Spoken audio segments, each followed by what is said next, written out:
T'as eu la moyenne? Quelle moyenne? Bah, la moyenne. Attends, je t'arrête tout de suite. Parler de la moyenne, c'est un peu absurde. Il existe de nombreux types de moyennes. On vous raconte ça.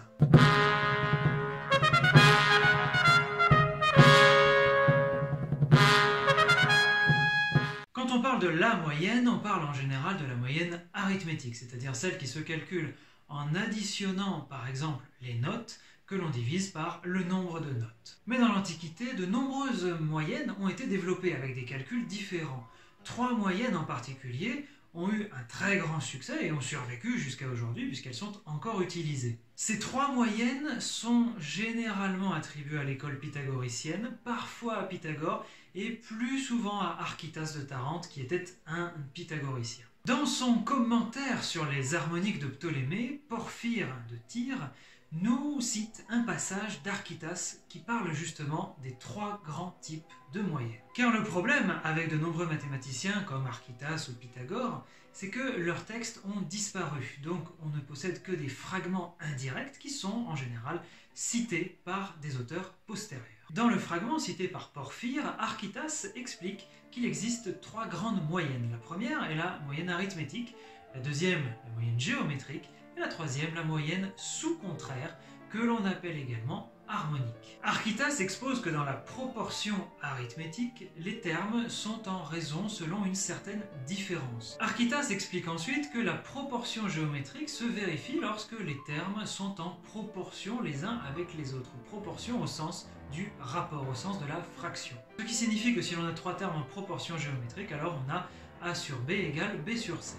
C'est ce qui fait d'ailleurs que la moyenne géométrique s'obtient en prenant la racine carrée des 2 termes extrêmes. Enfin existe la moyenne sous-contraire, que Archytas appelle déjà également harmonique. Cette proportion s'appelle sous-contraire à cause de sa définition calculatoire. La moyenne sous-contraire est donc l'inverse de la moyenne arithmétique de l'inverse des termes. L'inverse de la moyenne des...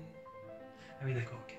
On appelle également harmonique cette moyenne parce qu'elle a des propriétés très intéressantes pour le son, ce qui est notamment dû au fait que la fréquence d'un son est inversement proportionnelle à sa longueur d'onde, c'est-à-dire à la longueur de la corde vibrante qui correspond au son émis. On trouve chez Pappus d'Alexandrie une très jolie représentation géométrique de ces 3 moyennes, arithmétique, géométrique et harmonique. Si l'on prend 2 quantités, 2 longueurs, alpha delta et delta gamma, et qu'on les aligne, on peut tracer un demi-cercle qui correspond à ce diamètre alpha-gamma. Alors évidemment, la moyenne arithmétique n'est autre que le rayon, c'est-à-dire alpha-epsilon. Quant à la moyenne géométrique, elle est ici représentée par le segment delta-bêta. Alors si vous voulez en faire le calcul, ce n'est pas extrêmement difficile, et puis si vous voulez quelques petites indications, je vous renvoie vers la vidéo sur l'Arbelos que j'avais faite il y a quelques temps. Enfin, la moyenne harmonique est ici représentée par le segment bêta-zeta. Et voilà la famille des 3 moyennes au grand complet. J'espère que cette petite vidéo vous aura